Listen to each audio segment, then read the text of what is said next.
పొంగనూరు పొంగనూరు నియోజకవర్గంలో నిన్న జనసేన రాజకీయ పార్టీ పెద్ద బహిరంగ సభ నిర్వహించింది. దీనికి ప్రత్యేకంగా పవన్ కళ్యాణ్ గారి సోదరుడైనటువంటి నాగబాబు గారిని ఆహ్వానించారు.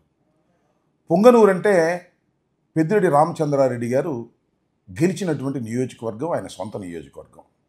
కేవలం 11 సీట్లు మాత్రమే గెలిచినటువంటి వైఎస్ఆర్ కాంగ్రెస్ పార్టీలో పొంగనూరు నుంచి పెద్దిరెడ్డి రామచంద్రారెడ్డి గారు ఘన విజయం సాధించారు. చాలా కీలకమైనటువంటి నేత వైఎస్ఆర్ కాంగ్రెస్ పార్టీకి.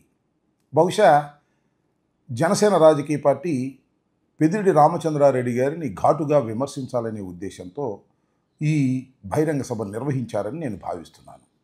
తప్పేం లేదు, గట్టిగా విమర్శించాలని అనుకోవటం జనసేన రాజకీయ పార్టీ, పైగా మా ప్రత్యర్థి రాజకీయ పార్టీ, ఏ విధమైన తప్పు లేదు. దానికి ప్రత్యేకంగా నాగబాబు గారిని ఆహ్వానించారు. మన ఉప ముఖ్యమంత్రి గారి సోదరుడు, ఆయన కూడా వచ్చాడు, ఆ సభలో పాల్గొన్నారు. ఆయన కూడా ఉపన్యసించాడు. అయితే ఇక్కడ గమనించవలసినటువంటి అంశం ఏమిటంటే, ఆయన ఉపన్యాస ధోరణి మాత్రమే కించిత్ ప్రమాదకరంగా ఉందనే విషయాన్ని నేను చెప్పాలనే ఉద్దేశంతో మీ ముందుకు వచ్చాను. ఆయన ఉపన్యసించే ముందు ఆయన మాట్లాడినటువంటి మాటలు, ఎంత అహంకారపూరితమైనటువంటి మాటలు నాగబాబు గారు మాట్లాడుతున్నారు.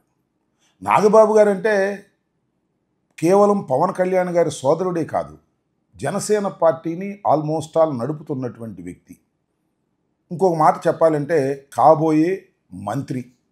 ఆయన మంత్రిగా చేయబోతున్నాను అని సాక్షాత్తు ముఖ్యమంత్రి గారే లిఖితపూర్వకంగా ఆయన కమిట్ అయ్యాడు. కమిట్ అయ్యి చాలా రోజులైంది అనుకోండి, అది వేరే విషయం. కానీ భారత రాజకీయాల్లో ఎక్కడా కూడా లిఖితపూర్వకంగా త్వరలో ఈయన్ని మేము క్యాబినెట్లోకి తీసుకుంటున్నాము అని లిఖితపూర్వకంగా హామీ ఇచ్చినటువంటి సందర్భాలే లేవు. మరి ఎందుకు ఆ హామీ ఇచ్చారు, దాని వ్యూహం ఏమిటో మనకు తెలియదు అనుకోండి, అది వారి సొంత వ్యవహారం. కానీ లిఖితపూర్వకంగా ఇచ్చి చాలా రోజులైనా ఆయన్ని క్యాబినెట్లోకి తీసుకోలేదు. సరే, అది కూడా వారి వ్యూహానికి సంబంధించినటువంటి అంశం అనుకోండి. ఏమి జరగబోతుందో, ఏమి జరుగుతుందో తర్వాత మనం చూద్దాం. కాబోయే మంత్రి, అదేవిధంగా పవన్ కళ్యాణ్ గారి సోదరుడు, జనసేన పార్టీని భుజాన వేసుకొని నడిపేటటువంటి వ్యక్తి ఈ రకమైన అహంకారపూరితమైనటువంటి మాటలు మాట్లాడితే ఇది పార్టీకి మంచిదవుతుందా అనేది వారికి నేను సుహృద్భావ వాతావరణంలో చెప్పే ప్రయత్నం చేస్తున్నా. మీరెవరండి చెప్పడానికి? మా ఇష్టం వచ్చినట్టు మాట్లాడుకుంటాం. మా జనసేన వేదిక, మా వేదిక మీదకి ఏ విధంగా అయినా మాట్లాడతాం, దూషిస్తాం, ఎదుటి వాళ్ళని ఇష్టం వచ్చినట్టుగా మాట్లాడతాం అంటే అది మీ కర్మ అని నేను అడుగుతా ఉన్నా అని చెప్పదలుచుకున్నాను. ఏంటంటే అహంకారపూరితంగా చాలామంది మాట్లాడారు. మాట్లాడిన మాటలన్నీ మనకు వినిపిస్తూనే ఉన్నాయి చాలా సందర్భాల్లో. వాళ్ళు రాజకీయాల్లో ఏ స్థాయికి వెళ్ళారో ఒకసారి ఆలోచించుకోవాలి, ఆత్మవిమర్శ చేసుకోవాలని నేను చెప్పదలుచుకున్నా. నాగబాబు గారి అహంకారపూరితమైనటువంటి మాటలు జనసేనను నట్టేట ముంచే ప్రమాదం ఉన్నది అని ఆ నాయకత్వం గ్రహించి మంచి సాంప్రదాయాలను రాజకీయాల్లోకి తీసుకొస్తే మంచిది అనేది నా అభిప్రాయం. ఇంకా రెండో విషయానికి వచ్చినప్పుడు, పవన్ కళ్యాణ్ గారు నిన్న ఉదయమే తెల్లారుజామున ముద్రగడ పద్మనాభం గారి ఇంటి మీద దారుణమైన దాడి జరిగింది. ఆ దాడి చేసినటువంటి వ్యక్తి ఒక జనసేన పార్టీ కార్యకర్తనని ఆయనే చెప్పుకున్నాడు. మరి ఉన్మాదో, తాగుబోతో ఎవరైనా కానీ జనసేన పార్టీ అన్న తర్వాత పవన్ కళ్యాణ్ గారు దాన్ని రియాక్ట్ కావాలి, లేదా వారి పార్టీ రియాక్ట్ కావాలి. వాళ్ళ పార్టీలో అక్కడక్కడ రియాక్ట్ అయ్యారు. ఆయన జనసేనకు సంబంధం లేదని అన్నారు. 100% అతను జనసేన కార్యకర్త, పెద్ద గుర్తింపు కార్యకర్త అవునో కాదో మనకు తెలియదు.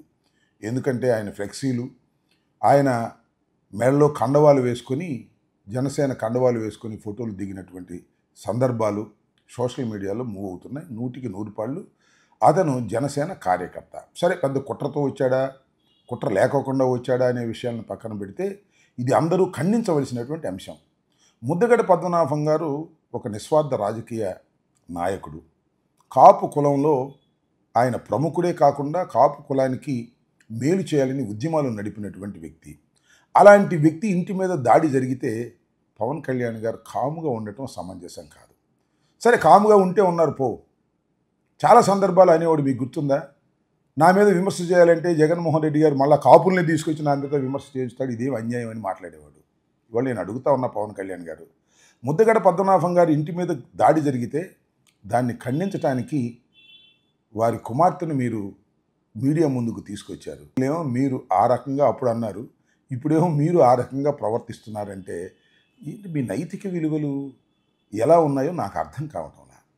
మీరు చాలా సందర్భాల్లో మౌనంగా ఉంటున్నారు. ఇది మంచిది కాదు. ఎందుకు చెప్తున్నానంటే ముద్దగడ పద్మనాభం గారి ఇంటి మీద దాడి జరిగినప్పుడు మౌనంగా ఉండే ప్రయత్నం చేస్తున్నారు. అలాగే అల్లు అర్జున్ అరెస్ట్ చేసినప్పుడు మౌనంగా ఉండే ప్రయత్నం చేశారు. అలాగే మాధవి లత అని ఒక సినిమా ఆర్టిస్ట్ హీరోయిన్, ఆమె మీద జేసీ ప్రభాకర్ రెడ్డి తీవ్రంగా విమర్శలు చేసినప్పుడు, అగ్లీగా విమర్శలు చేసినప్పుడు కనీసం ఖండించేటటువంటి ప్రయత్నం కూడా మీరు చేయటం లేదు.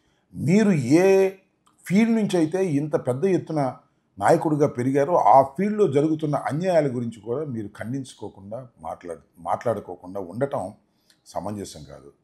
సమయం వచ్చినప్పుడు మాత్రం ఆవేశపూరితంగా ఊగిపోతూ ఉపన్యాసాలు చెప్తారు. మీ అన్నదమ్ములు ఇద్దరు ఎప్పుడు ఏం మాట్లాడతారో అర్థం కాకపోతే మీకే ప్రమాదం అని చెప్పే ప్రయత్నం ఇది అని నేను ఈ సందర్భంగా చెప్పదలుచుకున్నాను. ధన్యవాదాలు.